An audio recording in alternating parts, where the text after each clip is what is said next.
If you search for Yoto reviews, you're most likely going to see toddlers dancing to Baby Shark. But I've tested almost every kid's screen-free audio device, and I wondered, is a 9-year-old boy reading Harry Potter even going to give this thing a chance? Well, 2 months ago, I took a gamble to find out. If your kid is aging out of picture books, but you aren't ready to hand them your iPad and take a nap, this might be a good sweet spot. I'm Matt, and at Tried at Home, we only keep products and tech that survives real life. For the last 2 months, the Yoto Player 3rd generation has been in my son's bedroom, and he's fired it up every night. We aren't testing nursery rhymes here. We're stress testing attention spans with complex narratives to see if this is a toy or a tool. Let's start with the biggest hurdle, the baby factor. We actually own the Tonybox, Tonybox 2, StoryPod, and a few others, but recently my 9-year-old said putting a doll on a speaker felt too young for him. When you're 9 trying to be 15, you don't want to feel like you're 6. He prefers the cards. He keeps them in a binder like Pokemon cards. He told me it's way easier to organize than a shelf of toys. From a dad's perspective, he's right. A stack of 20 audiobooks takes up the space of a deck of cards. It feels like he's operating audio equipment, not playing pretend. Plus, there's no camera, no mic, and no browser.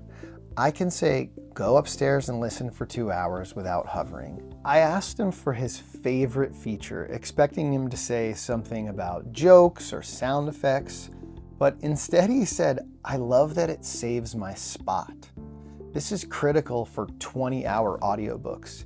He can be listening to Harry Potter, decide to switch to Minecraft for 10 minutes, swap the card, then swap back later. The Yoto picks up exactly where he left off. In his words, it's like combining a radio and a library.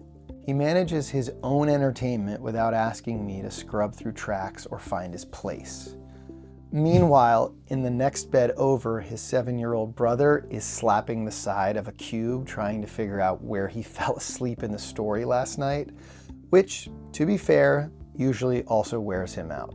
Dad tip, I use the alarm feature to wake him up for school in the morning. It saved me countless 6 a.m. hobbles up the stairs with my creaky knees. I thought the Yoto Daily podcast would be too young for him, and I was wrong. It's his version of the daily news, and it makes him feel connected to something bigger than his room.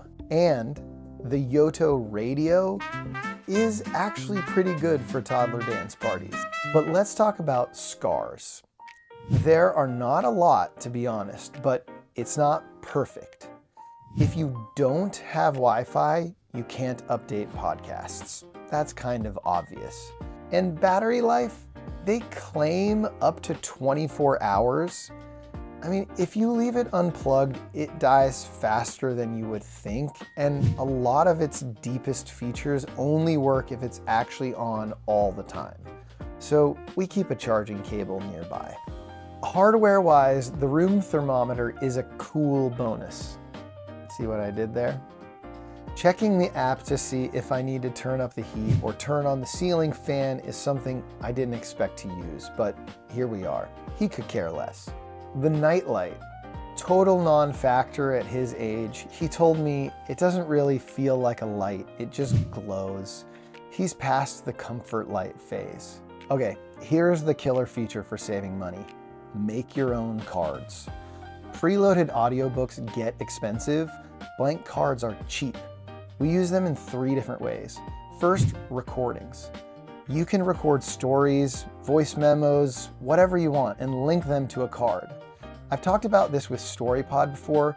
You can do the same thing here, but honestly, it's better. Second, podcasts. We linked the Tiny Theologians podcast to a card through the app. If a podcast has an RSS feed, you can usually link it.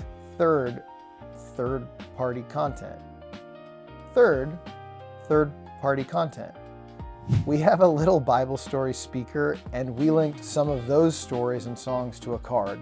You are not locked into the Yoto store. You can put almost any audio onto these cards, and that alone justifies the hardware cost.